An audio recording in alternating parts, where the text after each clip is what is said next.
گەڵەکەبوونی کەیسەکانی گەندەڵی و یەکلانەکردنەوەیان لە دادگاکاندا پرسی بربەستەکانی بەردەم کارانەبوونی داواکاری گشتی هەرێم دەخاتە بەردەم ڕەخنەی توندی دادوەر و ڕێکخراوەکان. بەشێک لە دادوەرەکان پێیان وایە خودی یاسای کارپێکراوی داواکاری گشتی و سربەخۆنەبوونی دامەزراوە دادوەریەکان هۆکارن بۆ لاوازی ئەدای داواکاری گشتی و داوای هەمواری یاساکە دەکەن. بە بڕوای من گۆڕینی شێوازی حکومڕانی گرنگە، چونکە پاراستنی مافی گشتی ڕاستەوخۆ پەیوەندی بە زۆری سیستمی سیاسی هەیە لە هەر دەوڵەتێکدا. ئەوە خاڵێکی زۆر ئەساسیە، خاڵێکی بنەڕەتیەوە، خاڵێکی ئەتوانین بڵێن لەسەر ئاستی فکری ئەوە قسەی لەسەر هاکرێ.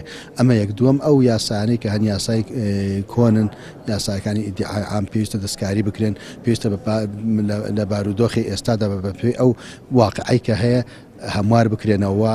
لە پاڵ هەموو ئەم کێشانەشە داواکاری گشتی خۆشی کێشەی هەیە. ئێمە داواکاری گشتی پێشووی سلێمانی لە دوای لادانی لە کارەکەی دەڵێت بەرپرسە حیزبی و حکوومیەکان کۆسپن لە بەردەم پرۆسەی بەرەنگاربوونەوەی گەندەڵیدا.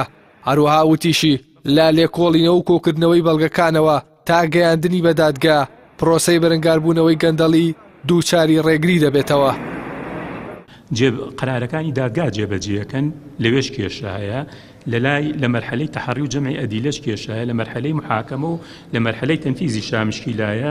هەموو مشکیلانە واکە کێشە بۆ داواکاری گشتیش دروست بێت. ئەندامێکی ڕێکخراوی ستۆپ دەڵێت ماوەی ساڵێکە چاودێری ڕەوشی داواکاری گشتی دەکەن لە بواری بەرەنگاربوونەوەی گەندەڵیدا. لە ئێستاشدا گەشتون بەو ئەنجامەی دەسەڵاتدارانی هەرێم لە هەر کات و شوێنێکدا زانی بێتیان داواکاری گشتی چالاکە و دەست بۆ کەیسەکانی گەندەڵی دەبات بێسڵەمینەوە ئەندامەکانیان سزا داوە. ئێمە لە ماوەی ڕابردوو لەو کاری وەخرەخراوەکەمان دۆسیەی چەند لەسەر چەند کۆمپانیایەک ئێمەش سزا دراوین و هەروەها دۆسیەی جۆرا و جۆرمان لەسەرکراوەتەوە. بەشی زۆری ئەو موسسەساتانە ئەنی ئەو سیستەمە پێی وە نابێتن هەموو ئەو دۆسی گەندەڵیانەی کە زۆر حساسن چ داواکاری گشتیە دەستەی دەستپاچیان دیوانی چاودێری داراییە دەستی لە بۆ ببن. ینی دەیوێتن هەموو ئەو موسسەساتانە ڕۆڵێکی کارتۆنی ببینن بە ئەرکی خۆیان هەڵنەستن.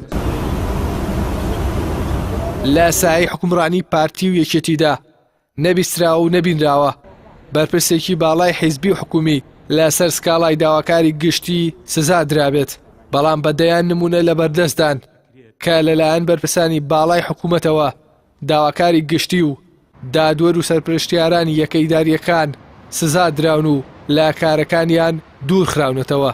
لە تازەترین نمونەشدا لادانی حاکم بەختیار عەلیە لە پۆستی داواکاری گشتی سلێمانی.